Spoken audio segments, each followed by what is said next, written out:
هذه الوسائل الإلكترونية خلات خدمات جديدة، خلات أشخاص اللي كانوا نكرة في البلد ولا في العالم أصبحوا أشخاص مهمين، وأرقام يعني مهمة في الإشهار وفي التعريف بالعلامات. يعني لما أي مؤسسة تحب تعرف بالمعلومات تاعها بالخدمات تاعها وبالترويج للأجهزة تاعها، كانت عادة تمشي للوسائل التقليدية، الإذاعة، التلفزة، الجرائد وغيرها. إلا أنهم لاحظوا بأن هذه الوسائل هذو أصبحت يعني محدودة. أولا ما عندوش المعلومات، ما توصلوش المعلومات حول التأثير. قال هل لما درت الإعلان في التلفزة كم من واحد شاف الإعلان وكم من واحد تأثر بهذا الإعلان، وشحال اللي عجبهم الإعلان واللي ما عجبهمش، فما كانش هذا التفاعل. أما وزيد هل الناس اللي شافوه كانوا معنيين بهذا الإعلان ولا لا؟ قال أنا درت خدمة تخص مثلا الطلبة، ولكن شافوها ناس مش طلبة فماهيش مهمة.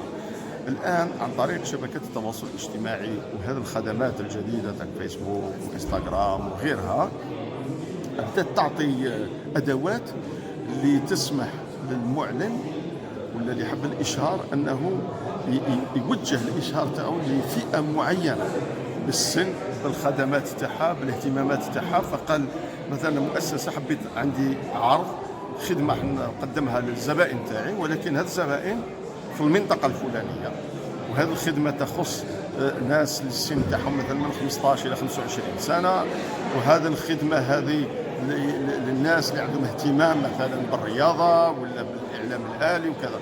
فهذه كامل هذه الوسائل تسمح باش دير هذا توجيه الإعلان، يعني كما يسمى البيبليسيتي سيبلي. وهذه تهم كثير المؤسسات اللي دير هذه الإعلانات، هذه تهمهم، لأن لما يشوف بأن هذا الإعلان شافوه 10,000 يتأكد باللي من 10,000 هذو أغلبيتهم معنيين بهذه الخدمة، مقارنة بالإعلان اللي يديروا مثلا في الجريدة. قال شافوه 100,000، ولكن من 100,000 بالك كاين غير 1000 ولا 2000 اللي همهم، صح ما على بالوش حتى هذا 1000 ولا 2000 شكون هما. فعلى هذه اللي الناس كتوجه للإعلانات عبر شبكات التواصل الاجتماعي، ولات عندها ولات ظاهرة معروفة في العالم، وحتى هنا في الجزائر المؤسسات والإدارات بدأت تهتم بهذا النوع من الإعلانات. شوف الآن سورتو الديفلوبمون تاع لي ريزو سوسيو خلى لي مارك تبدل الاستراتيجي تاعها، تبدل الاستراتيجي تاعها. علاش؟ لانه ظهروا دي زامباسادور كي بوف دي بيرسون كي بوف ديفني دي زامباسادور تاع لي مارك.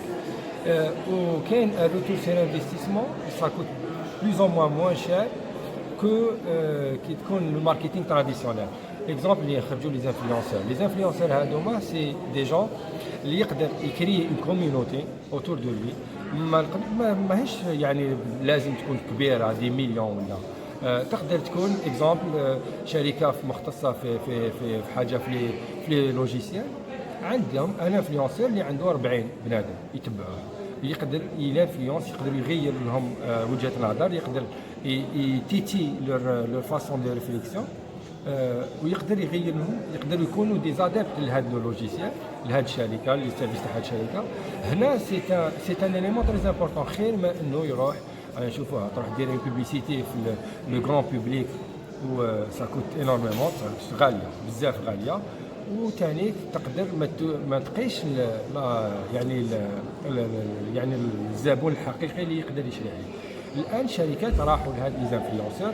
حنا في الجزائر البروبليم تاع لي زانفلونسور مازالهم على اساس دي شغل دي بانو بوبليسيتار، ولكن مازال ما فهمش باللي انفلونسور سي ان ميتي، يعني فيه متطلبات. لازم يكون عنده امكانيه انه يدير رابورتينغ، يقدر يقيس لو كوتي تاع شحال عدد الناس اللي قاسهم، كاي نومبر دو ترانسفورماسيون، يعني من الناس شافوا لو ميساج تاعو ولاو زبائن لهذيك الشركه. الان هنايا هاد الامور اللي خصت